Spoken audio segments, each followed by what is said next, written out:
මේ වහලා තියෙන හැම ෆයිල් එකක් මරණ විතරක් නෙවෙයි. සංගවලා තියෙන ෆයිල් විශාල ප්‍රමාණයක් තිබෙනවා. හොයාගන්න බැරි එහෙත් අපි ගාව තියෙන තොරතුරු මට දවසක් ඔබ කිව්වොත් මම අරන් එන්න මගේ කැබ් එකේ පිටිපස්ස පුරවලා මට අරන් එන්න පුළුවන් ෆයිල්.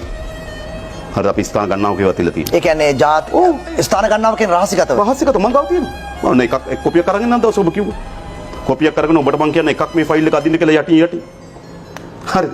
ඒක ෆයිල් එක ඇද්දොත් ඔබට එක එක දූෂණ එළියට එයි. මම දවසක් හිතන් පාර්ලිමේන්තුවේ මේ සුඩ තියලා සේවකයෙකුට කියන මේක එකක් මට අරන් දෙන්න කියලා. ඒතර මට කියවන්න පුළුවන් ඒක දූෂණය මොකක්ද කියලා. ඒකද තව එකක් අරන් දෙන්න කියන අහඹු ලෙස කියවන්න පුළුවන්. මේ තරම් මතක තබා ගන්න. මෙහෙම දුක් විඳින රටක් නෙවෙයි. මෙහෙම දුක් විඳින මිනිස්සු නෙවෙයි. මේක ඉතහ වාසනාවන්ත රටක්. මෙම කර්මකාර ජීවිතයක් ගත කරන්න ඕන රටක් නෙවෙයි මේ. මේ අවාසනාවන්ත බව ඇති කරේ කවුද? හද ඈත ගමකට ගිහිල්ලා බලන්න පිළිකා රෝගයෙන් පෙළෙන රෝගියට බෙහෙතක් අරන් දෙන්න විදියක් නැහැ. ඇඳේ වෙවුල මැරෙනවා පැස් ඉදිරිපිට. ගිරි සප්පයට කිරි උගුර කරන් දෙන්න බෑ. වේලෙනවා. අවුරුදු 5ට වඩා අඩු දරුවන්ගේ 20%ක් යමුදිත. අඩුබර සහිත දරුවන් මන්ද පෝෂණය. අවුරුදු 5ට වඩා අඩු දරුවන්ගේ පහෙන් එකක් මන්ද පෝෂණයෙන් පෙළෙනවා. ගැමිණි වහුරුන්ගේ 17%ක් රක්තහීනතාව. ගැබිඩි අම්මා ඉන්නවා ලේහිකකමේ. මොන දරුවද බිහි කරන්නේ? මෙහෙම වෙන්න ඕන රටක් නෙවෙයි මේක. මොකද්ද මේ කරේ? මේ දේශපාලකේ අපේ රට විපතටපත් කරා. මේක කනගාටුවත් තමයි අපිට හෘදය ඇත්තම. අපි ගම්වල මිනිස්සු, අපි මිනිස්සුගේ ජීවිත විනාශ වෙච්ච අපි දකිනවා. මගේ ඥාති, මගේ යාළුවෝ, මගේ හිත මිතුරෝ, මගේ ගමේ මිනිස්සු මැරෙන විදිය, අද දුක් විඳින විදිය අපි දැකලා තිබෙනවා. මේවා ඒගොල්ලෝගේ පාප කර්ම නෙවෙයි. මේ කර්මකාර රටක ඉපදිච්ච නිසා නෙවෙයි. මේ දේශපාලනේ අපේ රට මෙවැනි විපතකටපත් කරා. නිසා කිසිදු පුරවැසියෙක් මෙවැනි වද වේදනාවට ලක් වෙලා මියන්න ඕනේ නැහැ අපේ රටේ. අපි කාට සතුටින් ඉනේයිලා අපේ ජීවිත කාලය ඉතින් හොඳින් නේද ජීවත් වෙලා ආදරයෙන් ලිංගිකකමෙන් බැඳීමේ සින්දුවක් කියලා විනෝදයෙන් ජීවත් වෙන්න ඕන රටක. ඒක අහිමි කරේ කාටද? අපේ මිනිස්සුන්ට. හැබැයි ඒගොල්ලන්ට ඒක අහිමි වුණේ. ඒ නිසා මේ මිනිස්සු අද දුක් වේදනාවටපත් වී තිබෙන්නේ. මේ ඊටාමත් චෞර කණ්ඩායම. මේකට ඉන්නවා මම කලින් කියලා තියෙන දේශපාලක ටිකක් ඉන්නවා මේක ඇතුලේ. මේක ඇතුලේ ව්‍යාපාරික කීප දෙනෙක් ඉන්නවා. මම කියන කර්මාන්තකරුවා නෙවෙයි. ඇත්ත ආයෝජක නෙවෙයි. ඇත්ත මේ රටේ නිෂ්පාදනය කරන්න නෙවෙයි.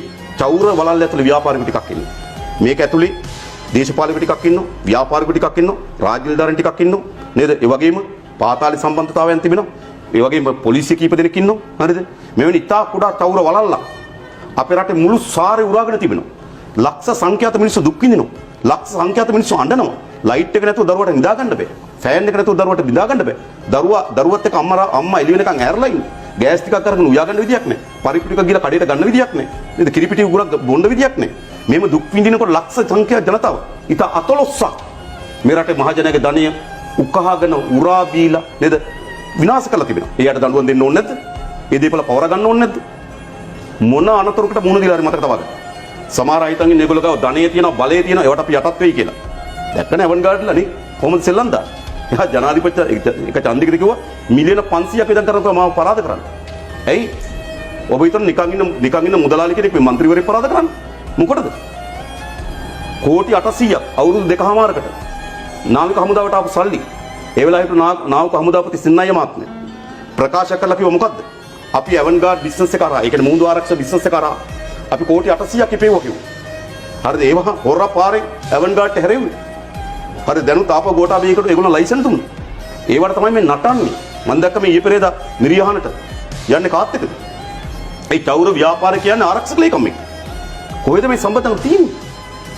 එනිසා චෞර ව්‍යාපාර කණ්ඩායමක් ඉන්නවා. ඉතා කුඩා රාජ්‍ය නිලධාරී කණ්ඩායමක් ඉන්නවා. ඉතා පොඩි මේ ආරක්ෂක සේවයේ පුදා කණ්ඩායමක් ඉන්නවා. දේශපාලක කණ්ඩායමක් ඉන්නවා. ඒගොල්ලෝ මුළු රටේම වවුල් හපයක් බවට පත් කරා. පත් කරා විතරක් නෙමෙයි පෞගේ කාලේ මතක තියන්න මේ පාලකෙ. ජනතාවගේ සාධාරණ දුක් ගැනවිලකට ඇහුම්කන් දුන්නේ. ගොවි ජනතාව අඬා වැටෙනකොට ගොවිපලට ඇවිල්ලා තමගේ කුඹුර නාට්ටු වෙලා මේක තමයි අපිට තියෙන එකම බඩවියත. මේක ආරක්ෂා කරගන්න විදියක් නැහැ. පොහොර ටික නැහැ. වගා කරන්න විදියක් නැහැ. හූල්ලනකොට මොකද කිව්වේ ගෝඨාභය? මං ඕනම් හමුදාව දාලා වගා කරන්න කිව්වා.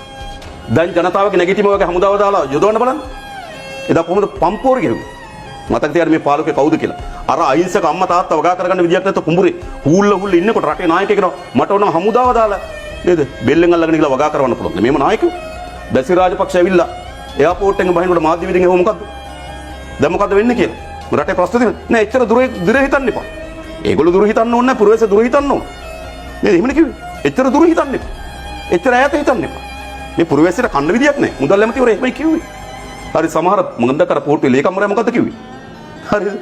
එයාට ගහණ්ඩාවක් ගහනවා ගැහුවක් ගහනවා කිව්වා. දැන් ගහන්න කියන්නකො. එයාට වඩා එයාගේ ලොක්කන්ගේ ගෙවල් වලට මිනිස්සු යන්නේ.